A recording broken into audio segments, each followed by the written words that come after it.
18 సంవత్సరాల లోపు స్పెక్స్ వాడే వాళ్ళందరికీ కూడా మయోపియా అనేది కామన్గా చూస్తాం. అంటే మైనస్ పవర్ ఉంటుంది వాళ్ళకి స్పెక్స్. అంటే దూరం చూపు స్పెక్స్ పెట్టుకుంటేనే బాగుంటుంది, లేకపోతే దూరం చూపు కష్టంగా ఉంటుంది. సో వీళ్ళకి 18 దాటిన తర్వాత 18 లోపు జనరల్గా స్పెక్సే మంచి ఆప్షన్. స్పెక్స్ కాకుండా కాంటాక్ట్ లెన్స్ కూడా కొంతమందికి మనం సజెస్ట్ చేయగలుగుతాం. కాంటాక్ట్ లెన్స్ వల్ల చిన్న మనకి ఇబ్బందులు ఉంటాయి. అంటే కాంటాక్ట్ లెన్స్ నుంచి కళ్ళు డ్రై అవ్వడము, నీళ్లు కారటము, కొన్నిసార్లు సరిగ్గా వాడకపోతే, డాక్టర్ చెప్పినట్టుగా ప్రిస్క్రైబ్ చేసినట్టుగా కాంటాక్ట్ లెన్స్ వాడకపోతే ఇన్ఫెక్షన్స్ రావడం లాంటివి ఉంటాయి.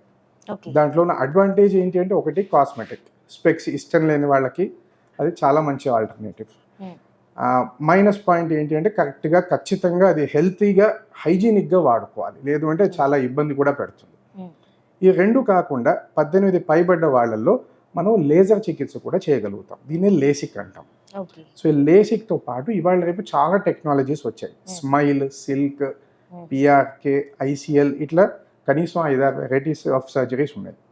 సో జనరల్గా మనము ఇలా 18 ఇయర్స్ పైబడ్డ వాళ్ళల్లో, మయోపియా ఉన్న వాళ్ళల్లో పరీక్ష చేస్తాం. అంటే కన్ను కార్నియా థిక్నెస్ ఎంత ఉంది, కన్ను నల్లగుడ్డు థిక్నెస్ ఎంత ఉంది, పవర్ ఎంత ఉంది, ఇంకా 2-3 పరీక్షలు చేసి ఏ ఆపరేషన్ అయితే సూటబుల్ ఆ పేషెంట్కి, ఆ కంటికి ఏది సూటబుల్ అనేది మనం డిసైడ్ చేయగలుగుతాం.